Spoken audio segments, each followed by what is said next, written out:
Radyo Vəkil Xəyal Orucoğlu'nun təqdimatında Yurd FM'də Radyo Vəkil.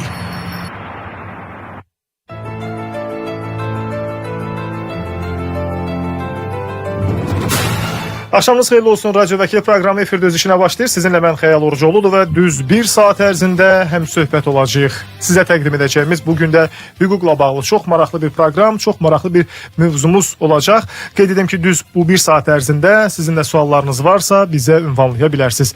Yenicə qoşulan, bizi yenicə dinləməyə başlayan və bizi yeni kəşf edən dinləyicilərimiz üçün deyim ki, biz həftə içi 5 gün yayımlanırıq 90.7 dalğasında Yurd FM-də, eləcə də Yurd FM-in və Vaxt Medianın YouTube və TikTok səhifələrində də bizi izləmək, bizə sual ünvanlamaq mümkündür. Hüquqla bağlı olan verilişimizdə vəkillər kollegiyasının üzvü olan vəkillərimiz qonaq olur, hüquqşünaslarımız qonaq olur və onlar müvafiq mövzular əsasında bizi və eləcə də sizi maraqlandıran sualları cavablandırırlar. Bugün də qonağımız var və qonağımızı sizə təqdim edəcəm. Daha sonra keçək mövzumuza və ardınca da sizin yazacağınız təbii ki mesajlara.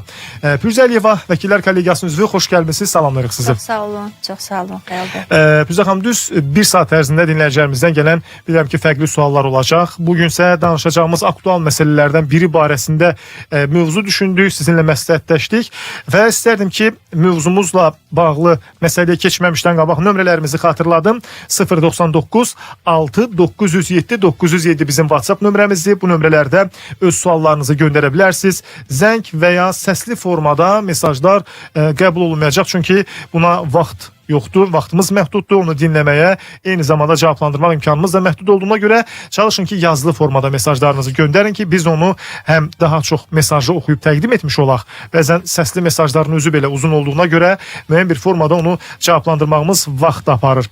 Və eləcə də sosial şəbəkələrdə, yəni Yurd FM-in və Vaxt Medianın YouTube və TikTok səhifəsindən də bizi izləyə bilərsiniz, oradan da suallarınızı göndərə bilərsiniz. Pürüzə xanım, son vaxtlar çox təəssüf ki, ailə münasibətlərlə bağlı məsələlərdə, boşanmalarla bağlı bilirəm ki, vəkillərin də iş yükü kifayət qədər çoxdur, eləcə də məhkəmələrin də iş yükü kifayət qədər çoxdur və çünki müraciət edənlər bir növ sanki dırnaq arası da olsa elə bir dəb halını alıb ki, evlənən mütləq sanki boşanmalıdır. Çox təəssüf doğuran bir məqamdır. Təəssüf ki, belə bir hala gəldik çıxdıq. Amma bu prosesin ilkin mərhələsidir. Prosesin ikinci mərhələsi isə boşanmadan sonra başlanan proseslər, məsələlərdir ki, burada misal üçün uşaq varsa, uşağın hüquqları məsələsidir və s.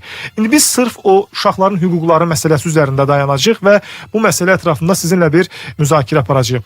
Ümumiyyətlə, sizin də böyük ehtimal ki, məhkəmə praktikanızda daha çox rast gəlmişsiniz ki, boşanma halında uşaq əksər hallarda anaya verilir, yəni anada qalır. Yəni deyək ki, 10 yaşından aşağıdırsa, xüsusilə də uşağın anada qalma ehtimalı daha böyükdür məhkəmə praktikasında. Sizcə, niyə məhz uşaq anada qalmalıdır? Yəni, bu, əgər nəzərə alsaq ki, Ailə Məcəlləsi ilə ər və arvad bərabər hüquqa malikdirlərsə və onların bütün hüquqları bərabər qorunursa qanunverici çərçivəsində, niyə məhz anada qalmalıdır? Xəyal bəy, çox gözəl bir mövzuya toxunursunuz həqiqətən. Hal-hazırda Respublikamızda, ümumiyyətlə deyərdim ki, bəlkə də dünyada ən aktual mövzulardan biridir. Mən deməzdim ki, uşaqlar məhz anada qalmalıdırlar deyə qanunda bir şey yoxdur. Azərbaycan Respublikasının Konstitusiyası da, Ailə Məcəlləsi də tənzimləyir ki, valideynlər övladları tərbiyə eləməkdə, onların yetişməsində bərabər hüquqlara malikdirlər. Lakin, belə deyim də, praktiki tərəfini qeyd eləmək istəyirəm sizə ki, məsələn, boşanmalar olanda, hətta inanın ki, bəlkə 60%-də uşaqla bağlı mübahisə olmur. Yəni necə? Uşağın kimin yanında qalması ilə bağlı mübahisədən söhbət edirəm. Məsələn, qanunvericiliyə görə tərəflər arasında nikah pozulursa, birgə nikahdan doğulan uşaqların kimin yanında qalması məsələsi də həll olunmalıdır. Belə ki, nikah pozulanda eyni zamanda bir iddiada həmçində uşaqların kimdən qalma məsələsini və kimin yanında qalırsa digər valideynindən həmin valideynin xeyrinə alimentin tutulması, yəni uşağın saxlanması üçün qanunverici müəyyən olmuş miqdarda alimentin tutulması məsələsi müəyyən olunur, müzakirə olunur. Deyim sizə ki, çox hissələrdə zaten onsuz da iddiaçı qadın olur, çox hissələrdə nədənsə belədir. və uşaqlar onsuz da ana ilə artıq yaşayır. Yəni məhkəmələr bununla bağlı mübahisə olmadığına görə, yəni onu artıq atalar cavabdeh olaraq qoyulmuş ataların özləri də qeyd edirlər ki, uşağın ana ilə qalmasına hər hansı bir etirazımız yoxdur. İkinci bir hissə ola bilər ki, digər faizlə bağlı, məsələn, bir qism atalarda, yəni tərəflər arasında mübahisə olur uşaqla bağlı. Uşaqla bağlı mübahisə varsa, bu məsələnin həlli təkcə məhkəmənin özü tərəfindən həll olunmur. Belə ki, icra hakimiyyətləri orqanında qəyyumluq xidməti var və məhkəmələr o məsələnin aydınlaşdırılması üçün, yəni qəyyumluq tərəfindən müvafiq rəyin təqdim olunması üçün icra hakimiyyətlərinə müvafiq bir sorğu verirlər və müraciət göndərirlər, işin icraatı dayandırılır. Məhz bu müraciətin cavabı, yəni qəyyumluq xidmətindən rəy daxil olana qədər.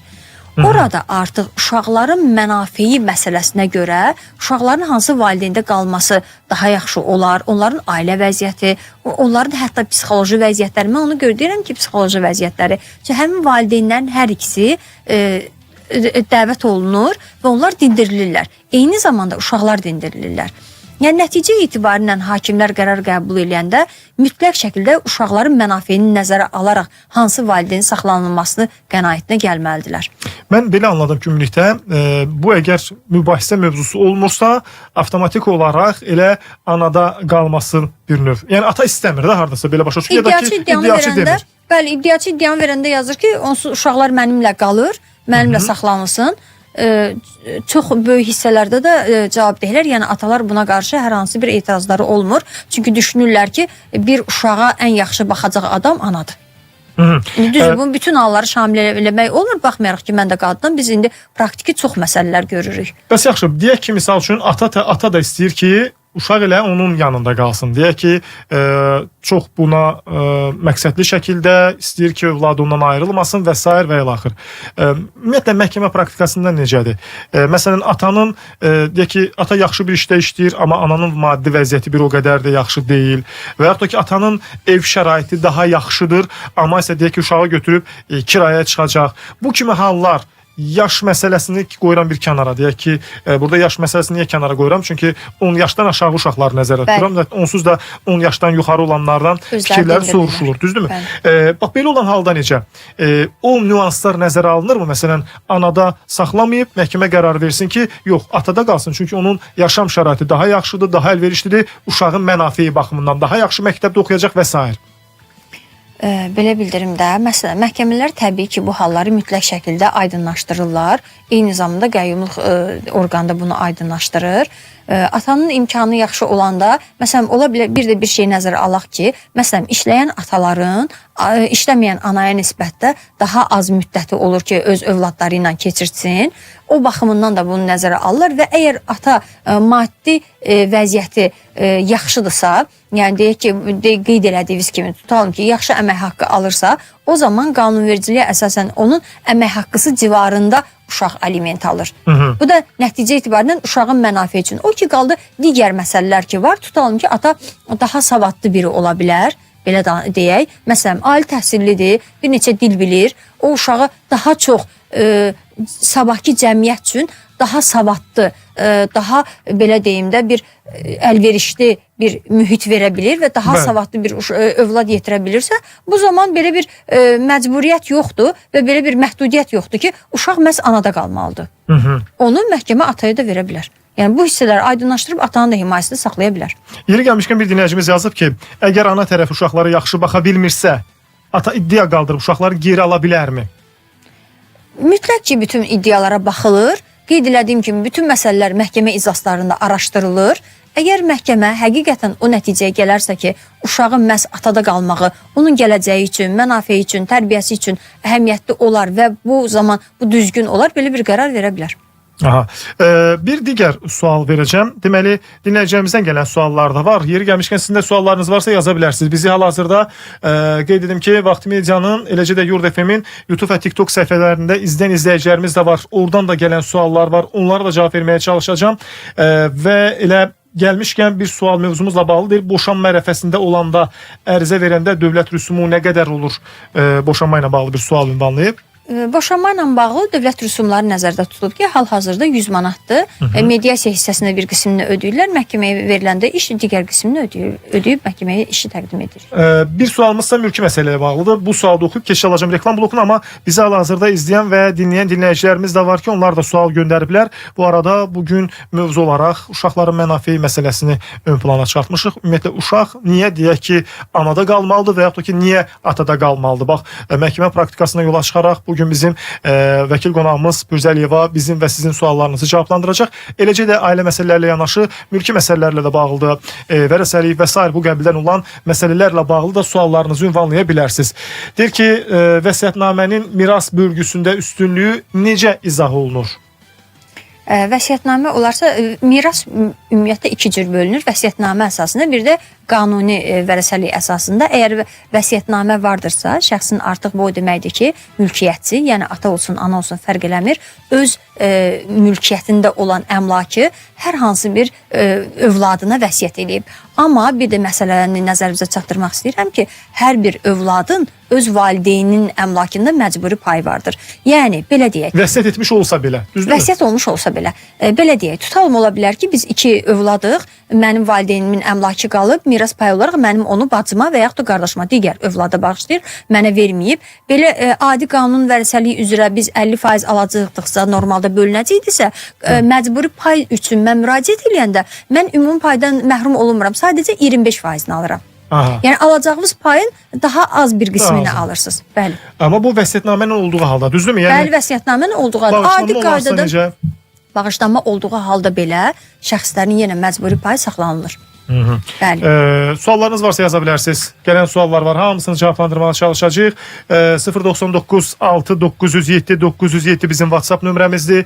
Suallarınızı bu nömrədə yazılı formada göndərə bilərsiniz. Radioda bizi dinləyən dinləyicilərimiz, amma sosial media hesabında bizi hazırda izləyən izləyicilərimiz də var ki, onların da suallarını cavablandırmağa çalışacağıq. Elə reklam arasında, xüsusən də Vaxt Medianın TikTok səhifəsində canlı yayımımız reklama ayrılmır. Oradan suallara cavab verəcəyik elə reklam müddətində də.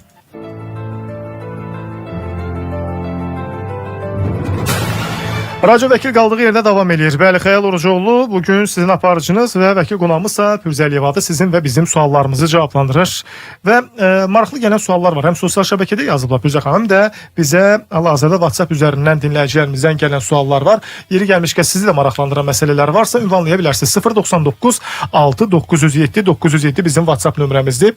Bir izləyicimiz soruşur ki, ata 450 manat maaş alır və birinci evliliyindən 2 uşaq var, ikinci evliliyindən də 2 uşaq var. 2 uşağa bax belə olan halda nə qədər aliment düşəcək? Deməli, aliment öhdəliklərini müəyyən edən zaman təbii ki, qanunvericiliyi nəzərdə tutulub ki, alimentlər təyin olunan zaman əmək haqqılar nəzərə alınsın.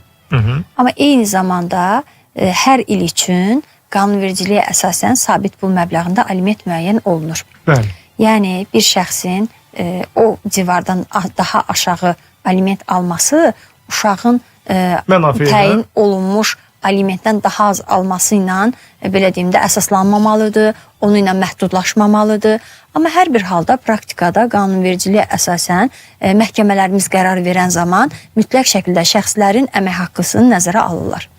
Yaxşı, belə olan halda deyək ki, indiki indeksasiyanı aparsaq, şəxsi 2 uşağa görə aliment 520 manat veriləcək, düzdürmü? Şəxsin aldığı maaş faktiki deyək ki, 450 manatdır. Deyək ki, və burada digər uşaqların da mənafe məsələsi çıxır, gündəmə gəlir. Yəni, onların bəs mənafeyi necə tənzimlənəcək? Yəni, belə olan halda məhkəmə praktiki olaraq nə kimi qərar verə bilər? Yəni, bu necə müəyyənləşdirilir, necə tənzimlənir? Azərbaycan Respublikasının Ailə Məcəlləsinə görə aliment təyin edən zaman məhkəmə əgər şəxsin, yəni cavabdehin əmək haqqısı təyin olunmuş sabit pul məbləğinin azlıq təşkil edirsə, məhkəmə qərar verən zaman həm əmək haqqı civarından və əlavə olaraq sabit pul məbləğində aliment təyin edə bilər. Hər halda bu məhkəmə araşdırması yəqin ki, müəyyənləşdirəcək. Bunu belə demək çətindir, düzdürmü? Bəli. Digər bir sual var, deyir, atam dünyasını dəyişib, evi sənədləşdirə bilmirəm. Bir nəfər deyir, itkindir, adam yoxdur faktiki olaraq 10 ildir deyir, mən bu evi sənədləşdirə bilmirəm ki, adamda tapılıb ortaya çıxmır. Deyə bilər bax belə olan halda? Orada işin deməli faktiki hallarına görə gərək məncə. İndi mən sual nə qədər verilibsə bir o qədər cavab Təbii, vermək məcburiyyətəm. təbii. Nəyə görə? Yəni əgər atasının adına mərhumun adına sənədlər var idisə, indi biz hələ bilmirik ki, mərhumdur yoxsa yox, çünki deyir itkin düşüb. İlk öncə bir şəxs itkindirsə həqiqətən qanunvericiliyin tələblərinə əsasən müvafiq məhkəməyə müraciət olunub, həmin şəxsin itkin elan olunması haqqında qətnamə əldə eləmək lazımdır. Yəni şəxsin ölmüş Ölmüşdürsə, ölüm kağızı filan. Bəli. Əgər itkin düşübsə də bu məhkəmə qətnaməsindən sübut olunmalıdır. Yəni məhkəmə qətnaməsi olmalıdır. Təbii ki, məhkəmə də müvafiq sübutlara əsasən bu qərarı verir. Ondan sonra artıq şəxs mərhum şəxsin adına müvafiq arayışı alıb o üzərindən davam edə bilər. İndi mən yenə deyirəm, işin faktiki hallarla bağlı məlumatım olmadı. Sadəcə o verilmiş sual çərçivəsində cavab verməyə çalışdım. Aydındır. Digər suallar da var. Dinləyicilərimizdən gələn suallardır ki, onlara da vaxt ayırıb səsləndirməyə çalışacağım. Deyir, uşağı ana başqa məktəbə sənədlərini aparıb, uşaq faktikidir, mənimlə yaşayır, yerli məktəbə təhsilə cəlb edilə bilərmi? Hər halda sual ümid etdim ki, bu cürdür, çünki yarımçıq yazılıb. Deməli, uşağı, anladınız mı sualı? Deməli, ana uşaq faktiki ata ilə yaşayır. Bəli. Ana isə sənədləri götürüb aparıb uşağın sənədlərini verib başqa bir məktəbə. İndi ata istəyir ki, elə onun olduğu yerdə uşaq təhsilini davam etdirsin. Bu ilə bağlı hesab edirəm ki, müvafiq təhsil Bakı şəhərimi və yaxud da digər təhsil idarələrinə valideyn müraciət edib bu məsələnin həllini soruşmalıdır. Mən belə başa düşürəm ki, bəlkə də ola bilər həmin hal-hazırda elektron kabinet vasitəsilə bunlar idarə olunur. Ola bilər ki, həmin elektron kabinet xanımın adındadır. O ilə bağlı onun sənədlərini uşaq faktiki olaraq ata ilə yaşasa da, ana aparıb bunu tənzimləyib. Buna görə də müvafiq orqanlara müraciət eləmək məsləhətdir. Aydındır. Deməli, deyil, krediti olan şəxsin dünyasını dəyişdiyi halda onun kreditini vərəsəsi yoxsa həyat yoldaşı ödəməlidir? Ümumiyyətlə, yəni şəxs dünyasını dəyişdikdən sonra onun adına kredit qalıbsa, onun adına vərəsəlik işi açılıbsa, o zaman həmin kreditin ödənilməsi vərəsəliyi qəbul etmiş şəxs tərəfindən öhdəliyi götürülür. Əgər şəxsin adına heç bir şey qalmayıbsa, bu zaman artıq həmin kredit borcunun ödənilməsindən söhbət gedə bilməz. Aydındır. Deyir, 2016-cı il evimi sənədləşdirməyə vermişəm, məni aldadıblar və dedilər ki, sənəd yarımçıqdır. Belə olan halda mən deyir, məhkəməyə verə bilərəmmi? Əlbəttə, sənədləşdirmə ilə bağlı ümumiyyətlə problem vardırsa, müvafiq orqana müraciət edib, imtina aldıqdan sonra Bəli. müvafiq məhkəmə, yəni inzibati məhkəmələrə müraciət etmək lazımdır. İnzibati məhkəmələr hətta kömək məqsədi ilə müvafiq sorğular da verirlər və müvafiq orqanların daxil olmuş sorğularına əsasən həqiqətən həmin şəxsə, həmin əmlakin dövlət qeydiyyatına alınması mümkündürsə, bu zaman bu barədə qərar qəbul olunur. Aydındır. Digər bir sual var. Deyir, atam rəhmətə getdi xəstəxanada. Götürüb evə gətirdim və xəstəxanadan mənə ölüm kağızı vermədilər. 6 ay çəkdi ölüm kağızını almaq. Məhkəmə mənə rəğbət qazandırdı. Yəni belə başa düşdüm ki, şəxs məhkəməni udub. 6 ayda deyir, atamın pensiyasını aldıq. Amma ölüm kağızını alanda məndən 6 ay geri alıb və cərimə kəsdilər. Mən neyniyim? Və deyir ki, təcili yardımla deyir, aparmalıydınız, belə deyiblər ona və bəhanə gətiriblər, amma təcili yardım da deyir, vermirdi bu kağızı deyir, o da deyir, vermirdi. Bax, belə olan halda deyir, neyə bilərəm bu durumda? Anladınızsa sualı? Bəli, anladım. Bəzən olur ki, şəxslər vəfat edən şəxsin sənədləşmə işlərini belə deyim də düzgün bəzən aparılmır. Belə ki, təcili tibbi yardım çağırılandan sonra müvafiq qeydiyyat şəxsin mərhumun, yəni qeydiyyatda olan orqandan, poliklinikadan sənədlər alınmalıydı. Ölüm haqqında şəhadətnamə üçün lazımi qaydada müraciət olmalıdır. Belə görünür ki, şəxs vaxtı ikən ölüm haqqında şəhadətnaməni almadığı üçün və müvafiq orqanları təqdim etmədiyi üçün həmin mərhum sağ bilinib, pensiyası orqan tərəfindən onun yəqin ki kartına otuzdurulub. İndi şəxs də onu əldə etdiyinə görə məsuliyyətə cəlb eləyirlər, yəni ki cərimə eləyirlər. Gərək ki, hər bir şəxs vəfat edən zaman müvafiq ölüm haqqında şahadətnamə alınması üçün düzgün sənədləşdirmə aparaq və həmin sənədləşdirmə əsasında ölüm haqqında şahadətnamə alıb müvafiq orqanlara təqdim edək. Bir sual da var dinləyicimizdən. Elə bizim bugünkü mövzumuza aid olan bir sualdır. Deyir ki, deməli 2 ildir deyir, Şəki məhkəməsində 7, 10 və 13 yaşlı uşaqlar danışdırılmadan dinləyicimiz belə iddia edir ki, birbaşa anasına verilib. 3 uşaqdır, 7, 10 və 13 yaşları var. Ancaq deyir, uşaqlar bugünə kimi məndə qalır. Yəni, faktiki olaraq uşaqlar ata ilə yaşayır. Deyir, amma analarına getmək istəmirlər. Bakı deyir, ekspertiza buna baxıb və rəy çıxardıb ki, uşaqlar atada qalması qənaət bəxşdir. Buna da deyir, həmin məhkəmədə baxılmayıb. Dinləyicimiz belə yazıb. Belə olanda necə olur? Mən neyiniyim indi? Faktiki uşaqlar mənim yanımdadır və ekspertizada qərar çıxardıb ki, uşaqlar atanın yanında qalması qənaət bəxşdir və bax bu halda neyiniyə bilər? Təbii ki, məhkəmələr qərar qəbul edən zaman 10 yaşından yuxarı uşaqların fikri dinlənilir. Eyni zamanda dediyim kimi müvafiq ekspertiza və yaxud da rəylər təyin olunubsa, bu ilə bağlı məhkəmə araşdırma aparılır. O ki qaldı uşaqlar. Bu artıq bilirsiniz, qətnamədən sonraki prosesdə icra hissəsidir. Hər bir qətnamə icra olunması prosesi var. Bu da Ədliyyə Nazirliyinin icra qurumları tərəfindən icra olunur. Bir icra haqqında qanunda da var ki, icrası mümkün olan icra sənədləri və mümkün olmayan icra sənədləri. O zaman icra məmuru müvafiq tədbirlər görür. Əgər uşaqların həqiqətən atadan alınıb anaya verilməsi faktiki mümkün olmayan halda icra məmuru müvafiq qərar qəbul edir. Müvafiq qərar qəbul olunub. Belə başa düşdüm ki, amma... İcra məmuru tərəfindən müvafiq qərar qəbul olunur. Ola bilər ki, icra sənədi mümkünsüz kimi məhkəməyə geri qaytarılması halları da var. Bəs belə olan halda necə olacaq? Yəni, siz dediniz ki, artıq ola bilsin ki, icra məmuru ekspertizanın rəyini əsas gətirib artıq məhkəməyə göndər, yoxsa necə? Qətnamə artıq qəbul olunub. Qətnamədə qəbul olunub ki, uşaq atadan alınıb anaya verilsin, uşaq getmək istəmir. İcra məmurları icra sənədi icraata gələndə uşaqları dəvət edirlər. Eyni zamanda uşaqlar problem yaradırlarsa, bu zaman psixoloq da dəvət olunur və icra məmuru o icra sənədi mümkün olduqda icra edir. Yəni, əgər icra sənədinin icrası mümkün deyilsə, buna görə icra haqqında qanun var və qanun müvafiq maddəsinə əsasən məhkəməyə icra olunması mümkün olmayan sənəd kimi geri qaytara bilər. Okey, başa düşdüm, düzdür, tamamilə doğrudur. Bir digər tərəfi soruşuram. Məsələn, tutalım ki, dediyiniz kimi icra sənədi göndərdi ki, bu mümkün deyil bunu icra etmək. Bəli. Anladım sizi. Belə olan halda onda məhkəmə qərarı yenidən hansısa bir formada baxıla bilərmi ki, atada ilə qərar qətnamədə də çıxsın ki, uşaq atada qalmalıdır. Çünki bu halda... Bəli, ata özü də müraciət edə bilər məhkəməyə ki, artıq uşaqların saxlanılması məsələsi atanın yanında saxlanmasıdır. Müvafiq məhkəmə qərar qətnaməsi qəbul olunsun. Bu arada audiovizual şurada yəqin ki, mən bu okey sözümü götürüb hansısa bir formada yanlışım qeydə alacaq. Yəni bu sadəcə söz əsnasında çıxandır. Biz burada yəni bunu düşünülmüş şəkildə etməliyik. Bəzən dilimizdə o qədər jargon kimi düşür ki, belə xarici sözlər falan. Deyir ki, əmək mübahisəsində hazırlıq iclasında cavabdeh iddianı etiraf edib.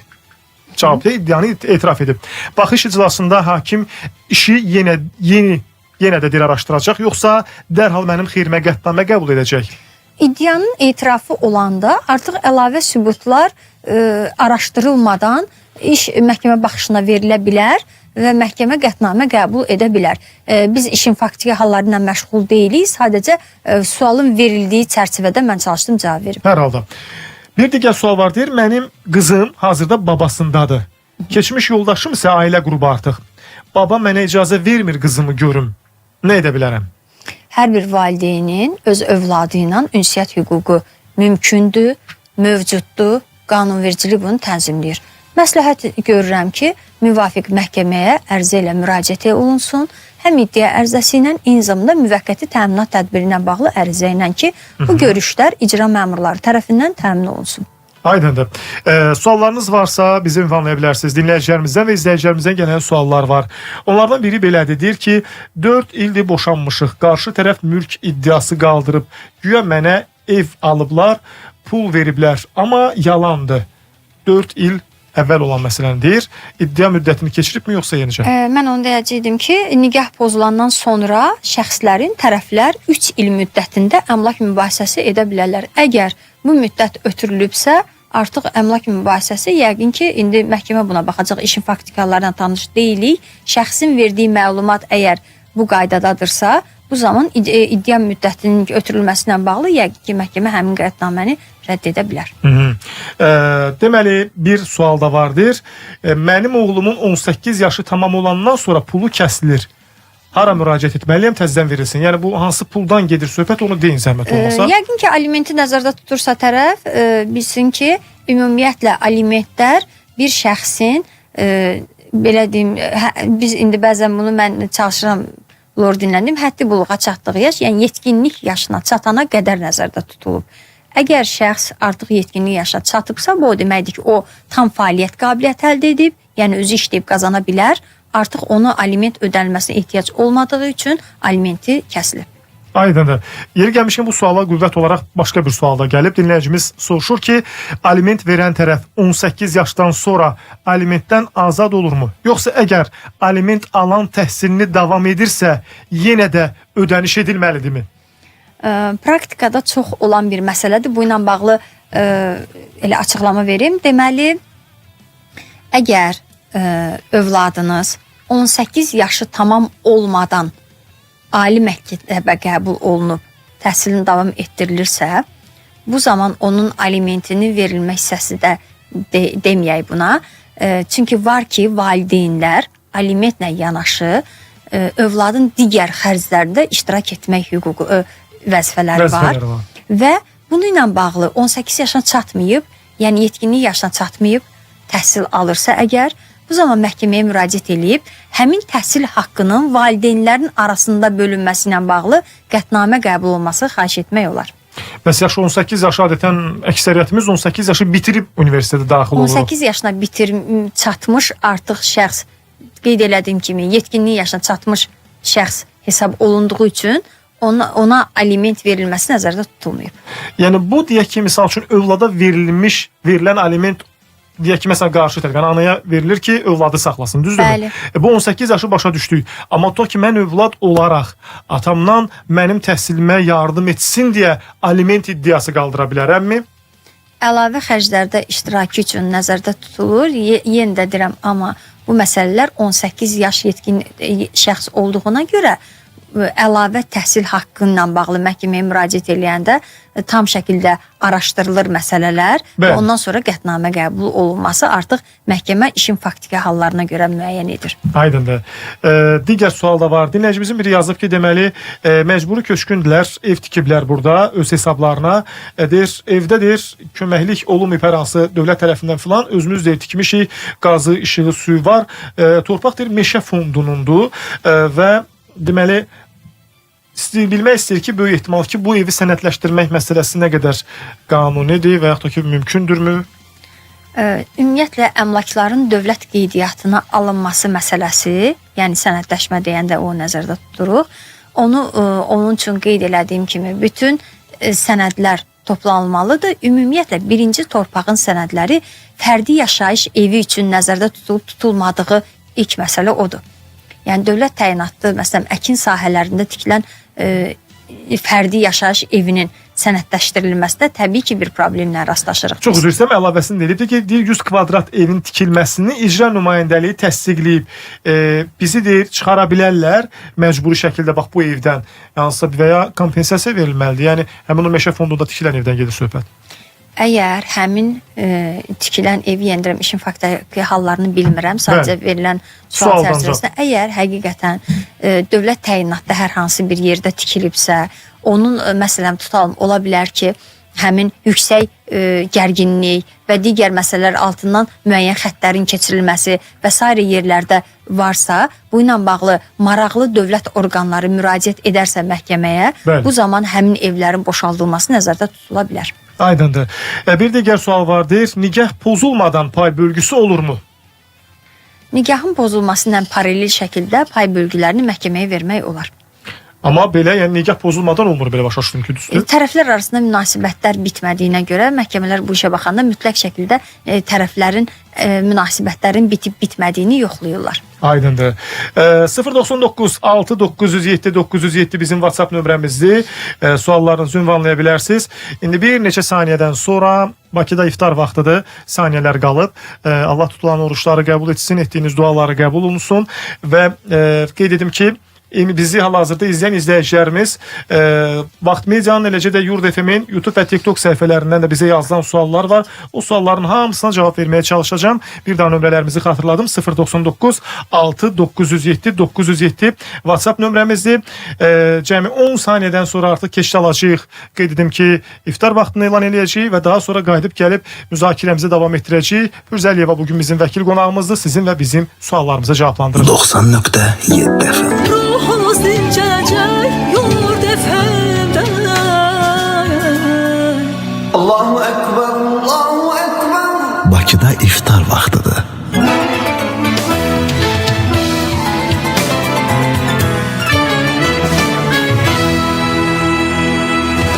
Yurd FM. Hüquqi məsələlər həyatımızın hər anında qarşımıza çıxır. Radyo Vəkil sizə hüquqi məsləhət və dəstək verəcək. Ailə münasibətlərindən vərəsəliyə, etibarnamədən öhdəliyə, zəmanətdən məsuliyyətə, bütün hüquqi suallara Radyo Vəkildə cavab tapacaqsınız. Həftə içi 5 gün. Axşam saat 6-dan 7-yədək. Radyo Vəkil. Xəyal Orucoğlu'nun təqdimatında.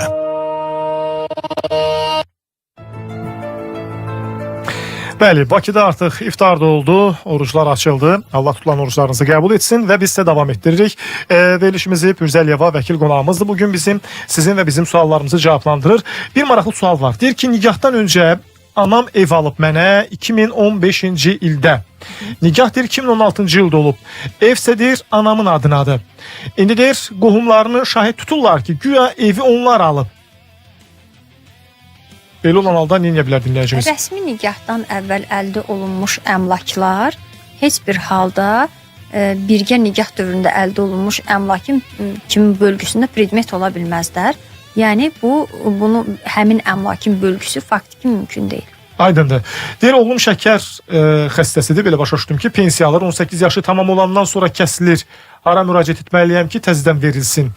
Müvafiq orqanlara müraciət olunsun. Əlillərin bərpa mərkəzi və digər bu işlə məşğul olan orqanlar əlillik dərəcəsi müəyyən olunarsa, təbii ki, o şəxsin əlilliyinə görə nəzərdə tutulmuş müavinət ödəniləcək. Aydındır. Deyir ki, deməli iddiaçı aliment borcunun silinməsi üçün rəsmi ərizə yazıb icra məmuruna təqdim edib.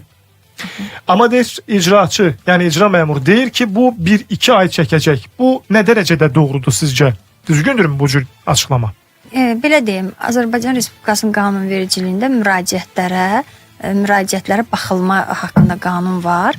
Burada qeyd olunur ki, bütün orqanlara daxil olan müraciətlərə 15 gün müddətinə baxıb, 15 iş günü müddətinə baxıb cavab verilməlidir. Əgər əlavə araşdırmaya ehtiyac varsa, 1 ay müddətinə baxıb cavab verilməlidir.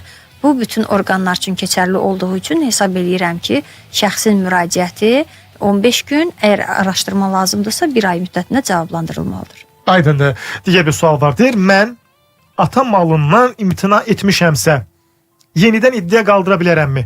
Çünki aldadılmışam, hər şey qalıb balacaya. Buyurun.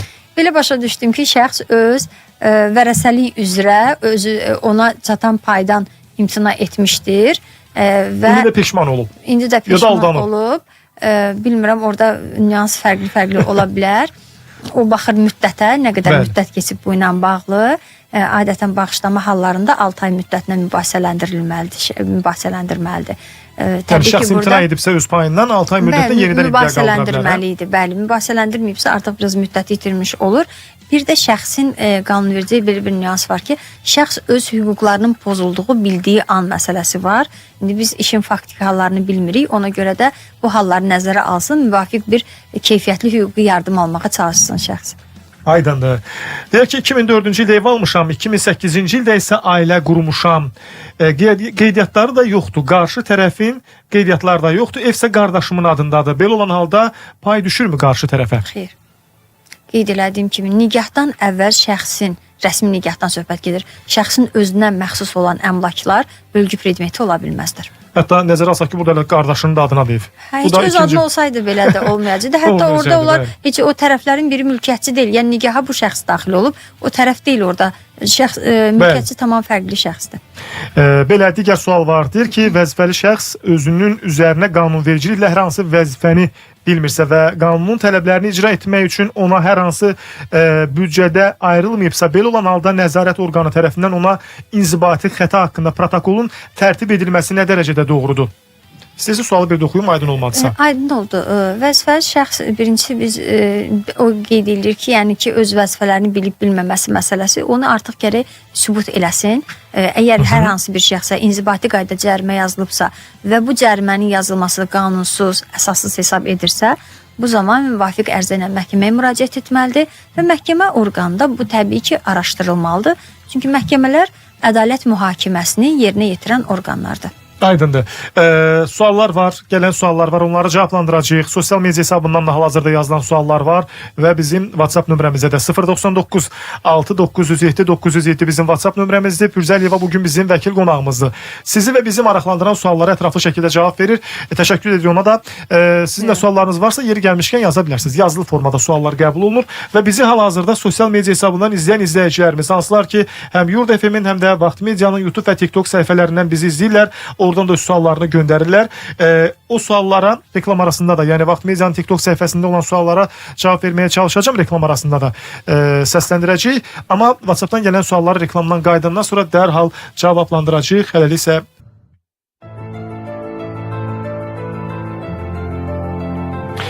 Qaldığımız yerdən davam edirik. Radyo Vəkil proqramını dinləyirsiniz. Vəkil qonağımız Pürzəliyeva bugün bizim və sizin suallarınızı cavablandırır. Siz də öz suallarınızı bizə ünvanlaya bilərsiniz. Dinləyicilərimizdən həm mövzumuzla bağlı, eləcə də mülki məsələlərlə bağlı və sair fərqli sahələrə əhatə edən suallar gəlib. Deyir ki, dinləyicimiz soruşur ki, mən həyat yoldaşımla ayrılıram. 2 dəfə məhkəmə olub. Əks tərəfsə iştirak etməyib məhkəmədə. Bilmək istəyirəm ki, əks tərəf gəlməsə boşanma olmayacaq, yoxsa necə?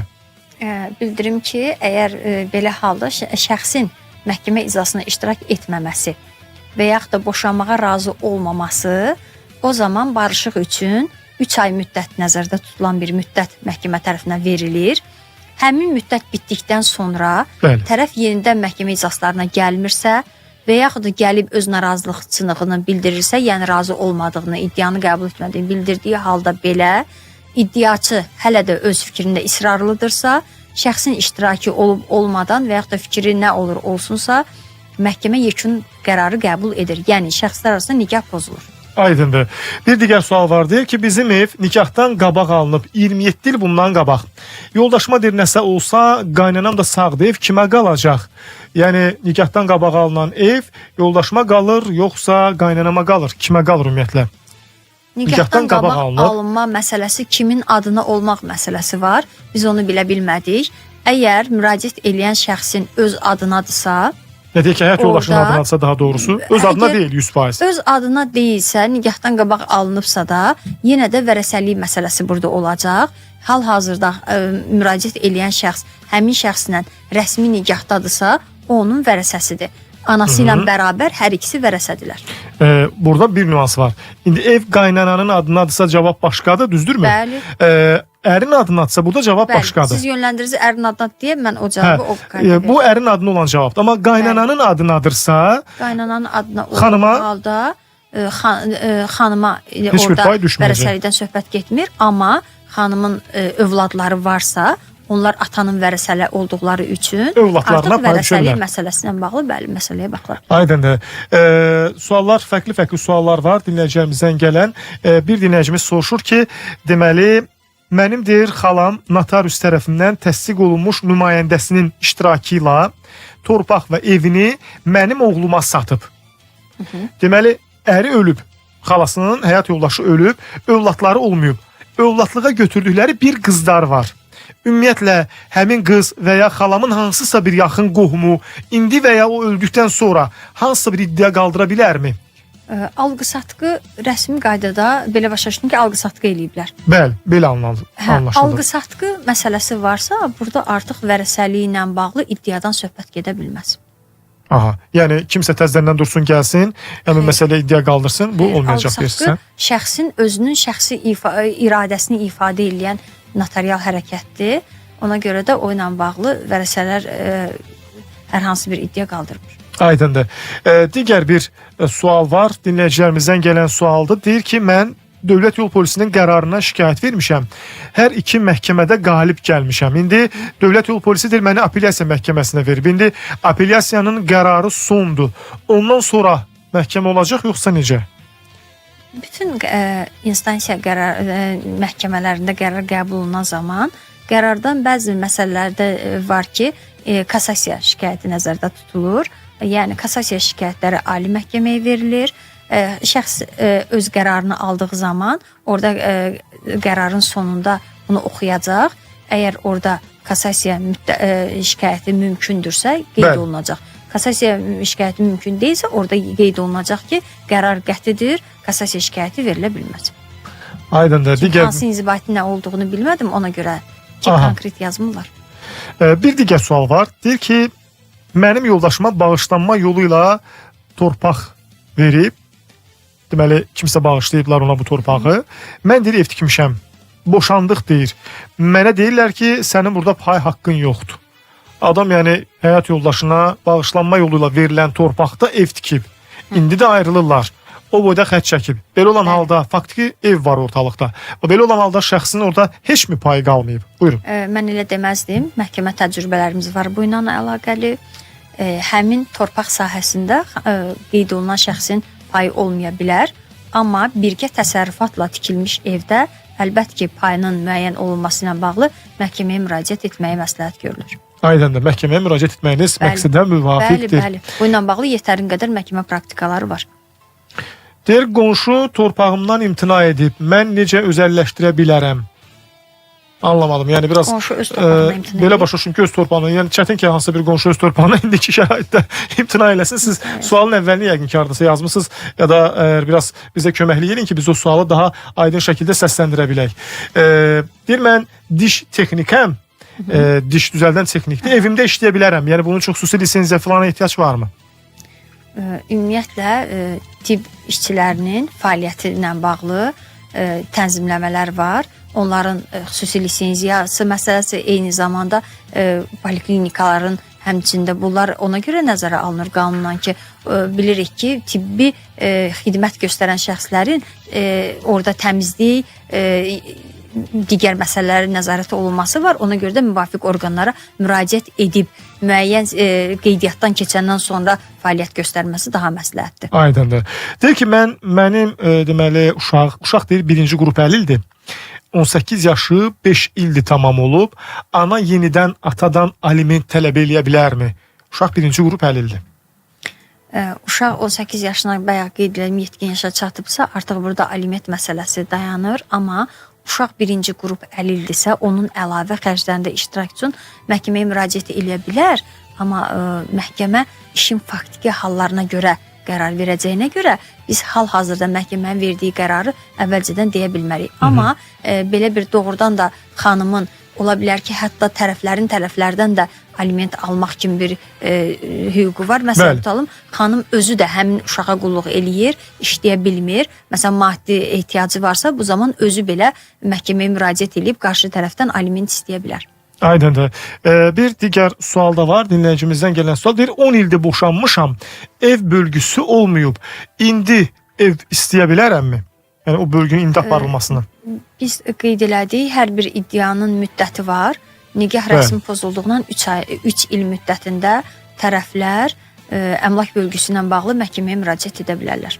Aydındır. 099 6 907 907 WhatsApp nömrəsinə gələn suallara göz atırıq. Eləcə də bizi hal-hazırda sosial media hesabından izləyən izləyicilərimiz də öz suallarını yazıblar. Onların da suallarına cavab verməyə çalışacağıq. Mənə gün ərzində göndərilən suallar da var. Hansılar ki, dinləyicilərimizdən fərqli, yəni sosial media hesablarından ünvanlayıblar. Deməli, sizin də sualınız varsa yaza bilərsiniz. Bu arada göndərilən suallar da var. Bir xeyli onlara da cavab verməyə çalışacağım. Amma bir neçə gündür ki, bir dinləyicimiz bizə sual ünvanlayıb. O sualı da özü də bizə deməli Litvadan yazıb. Deyir ki, Deməli, dinləyicimiz yazıb ki, illərdir deyir, mən orada yaşayır, həmin ərazidə yaşayır. Mən deyir 2007-ci ildən Kürdəxanda bir 15 sot deyir, torpaq deyir, satıblar mənə. Mən də deyir, inandım, aldım deyir. Sonra deyir, sənədləri var dedilər. Mən də pulu, deməli, sonra həmin şəxs yoxa çıxıb. Pul alandan sonra yoxa çıxıb, təəssüf ki, belə bir çətin duruma düşüb. Və deyir, indi əlində də faktiki olaraq, deməli, bu ev tikmək istəyirmiş ki, falan ev tikəcək falan həmin bax bu yerdə. Sənədləri deyir, düzəldə bilərikmi? Mən də deyir, ev tikdim, ev hazır olandan sonra getdim bələdiyyə. Dedilər ki, mümkün deyil, mən necə edərəm? Deməli, torpağı alıb, şəxs sənədləri verəcəm deyib, amma sənədləri verməyib və həmin yerdə də evdə tikib. İndi deyir, bələdiyyə getmişəm ki, həmin torpağı heç olmasa sənədləşdirim. Deyiblər ki, mümkün deyil. Mən necə edə bilərəm ki, sənəd düzəldim? Bununla bağlı nə formada, hansı formada edə bilər, ən azından bələdiyyə sənədi olsun deyə. Belə deyim də, ilkin olaraq təbii ki, şəxs məncə düzgün müraciət edir bələdiyyə orqanlarına. Çünki hər bir torpağın, deməli, torpaqlar var, xüsusi torpaqlar, dövlətə məxsus və bələdiyyələrə məxsus torpaqlar. Ən azından müvafiq orqanlar həmin şəxsin tikdiyi evin torpağının hansı kateqoriya torpağa aid olmasına dair ona bir məlumat verə bilərlər. Bəlkə də Milli Arxiv İdarəsi var. Ola bilər bəlkə də arxiv idarəsində həmin torpağın həqiqətən sənədləri var ki, bu qarşı tərəfdən əldə edə bilməyib. Bəli. Ona görə də orqanlara müraciət etməyi mütləqdir.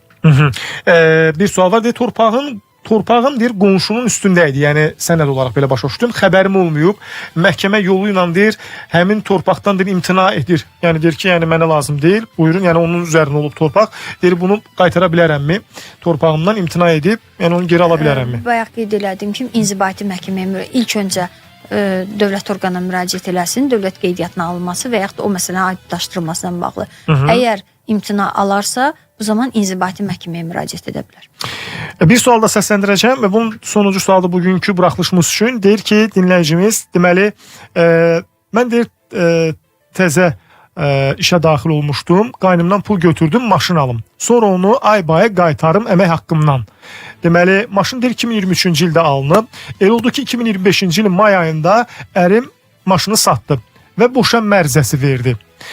Ərimin qardaşı deyir, şahid kimi məhkəmədə dedi ki, maşının pulunu mənə qaytarmayıb. Ona görə də qardaşım satdı, mənə borcu verdi. Belə əsaslandırıb. Baxış iclasından sonra deyir, mənə pulun qaytarılması haqqında ərimin ay-bay məndən pulu alıb qardaşına verdiyi vərəqi təqdim etdim. Əlimdə sübut da var. Apellyasiya verib nəticə ala bilərəmmi? E-mail yazısı falan da var, deyir, qeydlər də var. Belə başa düşdüm ki, şəxs baxış iclasına təqdim edib, mən bir şey qeyd edeyim. Azərbaycan Respublikasının qanun və mülki prosesual məcəlləyə görə mülki işlərə baxılan zaman məhkəmənin hazırlıq iclasları keçirilir. İş baxışa hazır olana qədər. Mülki, deməli, bu hazırlıq iclaslarında şəxslər bütün sübutları təqdim etməlidirlər. Ola bilər ki, mən belə başa düşdüm ki, şəxs o qeyd edir ki, mən baxış iclasında təqdim elədim. Yəqin ki, şəxs baxış iclasında təqdim elədiyinə görə onun təqdim elədiyi sübut artıq tədqiq olunmayıb, yəni qəbul olunmayıb məhkəmə tərəfindən. Bu məsələni əgər istəyirsə, apellyasiya məhkəməsinə apellyasiya şikayəti verə bilər.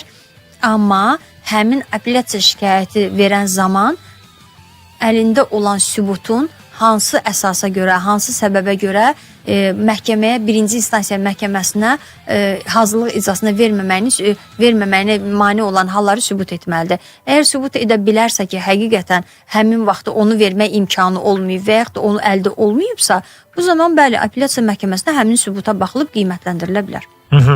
Təşəkkür edirik. Bürcə xanım, gəldiniz, suallarımızı cavablandırdınız. Bir saatı yekunlaşdırdıq, hələ o birisi saatda da bir 3 dəqiqə keçmişik. Yəni, çox sağ olun. Minnətdarıq sizə, eləcə də digər həmkarlarınıza bizi tək qoymurlar və hüquqla bağlı maariflənməyimiz istiqamətində bizə dəstək olursunuz. Hər zaman. Təşəkkür edirik. Beləcə, Pürzə Əliyeva idi bugün bizim vəkil qonağımız. Sizin və bizim suallarımızı cavablandırdı və yekunlaşdırmaq vaxtıdır. Sabah yeni vaxtda yenidən eşidilmək ümidi ilə hələlik.